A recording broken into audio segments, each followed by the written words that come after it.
Syekh Jumadil Kubra adalah sosok yang sangat dihormati dalam sejarah Islam Jawa.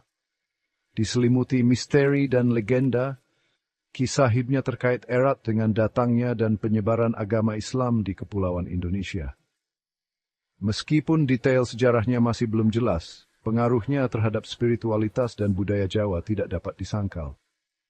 Syekh Jumadil Kubra sering disebut sebagai Sunan, gelar yang diberikan kepada para ulama dan wali yang dihormati di Jawa. Ia diyakini memainkan peran penting dalam Islamisasi Jawa, terutama selama masa-masa akhir Kerajaan Majapahit. Asal-usul Syekh Jumadil Kubra masih diperdebatkan. Beberapa catatan menyebutkan ia adalah keturunan Nabi Muhammad, sementara yang lain menyebutkan ia berasal dari Persia atau Asia Tengah. Konon ia tiba di Jawa pada abad ke-14, saat Kerajaan Majapahit menguasai sebagian besar wilayah Nusantara.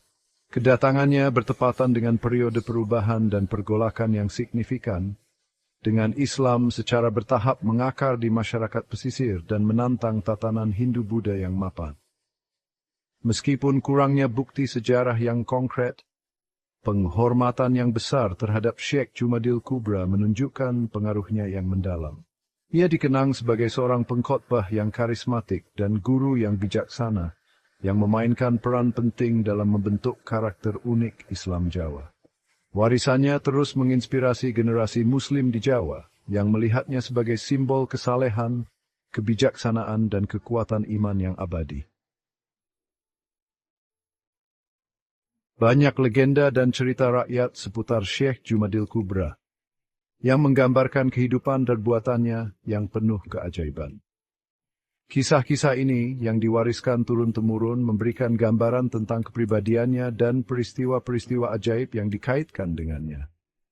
Salah satu legenda tersebut menceritakan tentang kemampuan Syekh Jumadil Kubra untuk menjinakkan harimau yang menakutkan hanya dengan satu sentuhan, mengubahnya menjadi makhluk lembut yang mengikutinya seperti sahabat setia. Kisah ini melambangkan kekuatan spiritualnya dan kemampuannya untuk mengatasi kesulitan melalui iman. Cerita populer lainnya menceritakan pertemuan Syekh Jumadil Kubra dengan seorang pendeta Hindu yang kuat yang menantangnya untuk adu kesaktian spiritual. Dikatakan bahwa Syekh Jumadil Kubra dengan mudah mengalahkan pendeta itu, menunjukkan keunggulan Islam, dan membawa banyak orang yang menyaksikan peristiwa itu untuk masuk Islam. Narasi ini menekankan peran mukjizat dalam penyebaran Islam di Jawa, dan menyoroti peran Syekh Jumadil Kubra sebagai tokoh kunci dalam transformasi agama ini. Syekh Jumadil Kubra sering dikaitkan dengan Wali Songo, 9 orang suci yang dihormati yang berjasa dalam menyebarkan Islam secara luas di Jawa. Meskipun catatan sejarah tidak jelas tentang hubungan langsungnya dengan Wali Songo, beberapa catatan menunjukkan bahwa ia adalah seorang mentor atau pembimbing spiritual bagi tokoh-tokoh berpengaruh ini. Keterkaitan ini menggarisbawahi pengaruhnya yang signifikan terhadap perkembangan di Jawa dan perannya dalam membentuk ajaran dan praktik agama tersebut selama tahun-tahun pembentukannya di wilayah tersebut. Wali Songo yang terinspirasi oleh ajaran Syekh Jumadil Kubra mengadopsi pendekatan sinkretis dalam menyebarkan Islam.